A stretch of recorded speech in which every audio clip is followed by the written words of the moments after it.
حضرت شاہ صاحب رحمۃ اللہ علیہ نے یہاں بالکل وضاحت فرما دی ہے کہ اللہ تعالیٰ جوہر نہیں، عرض نہیں، جسم نہیں، ولا فی حیز، کسی خاص مکان میں نہیں، وجہتن، اور خاص جہت میں نہیں۔ اس کو ذہن نشین فرما لیں۔ حضرت شاہ صاحب کی ساری عبارات کو اکٹھی کریں کہ الجھن نہیں ہوگی۔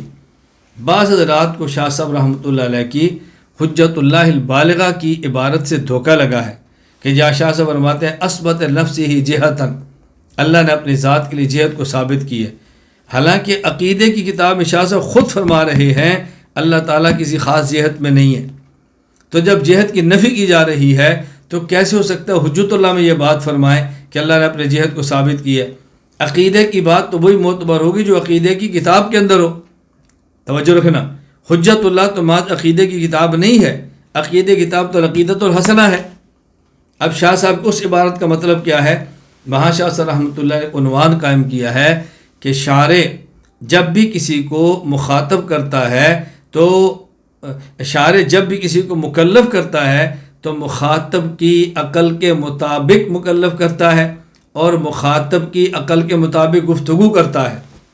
اور وہاں شاہ صاحب نے یہ فرمایا کہ اللہ نے اپنی ذات کے لیے جہت کو ثابت کیا، اور رسول اللہ صلی اللہ علیہ وسلم نے فرمایا کہ ما بین المشرق والمغرب قبلہ، مشرق اور مغرب کے درمیان قبلہ ہے۔ یہ دو مثالیں دی ہیں۔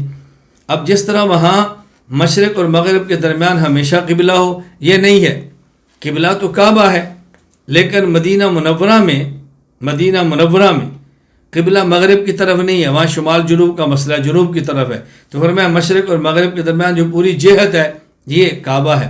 اصل تو کعبہ عین قبلہ ہے، دور سے اصل تو قبلہ عین کعبہ ہے، لیکن دور سے کعبے کا تعین نہیں کیا جا سکتا کہ کعبہ خاص سمت کدھر ہے، اس لیے پوری جہت کو قبلہ قرار دے دیا گیا۔ تو شاہ صاحب رحمۃ اللہ علیہ فرماتے ہیں کہ وہاں آدمی کی عقل اتنی ہی بات کو سمجھ سکتی ہے تو یہ بات فرمائی۔ اسی طرح اللہ کی ذات کو عام انسان کے لیے سمجھنا مشکل ہے، تو اللہ تعالیٰ نے فوق کی نسبت فرما دی کہ اللہ تعالیٰ فوق ہے، فوق ہے۔ یہاں عقیدت حاویہ کے اندر بھی آگے آئے گا، اور یہ ساتھ فرماتے ہیں کہ جہت اللہ کے لیے نہیں ہے۔ معلوم ہوا کہ جہاں شاہ صاحب اثبت نفسی جہتن فرماتے ہیں، اس کا معنی یہ ہے کہ اللہ کے لیے خاص جہت نہیں ہے، لیکن عام آدمی اس بات کو سمجھ نہیں سکتا تو جہت کی طرف نسبت کر دی جاتی ہے، وگرنہ خدا جہت سے پاک ہے۔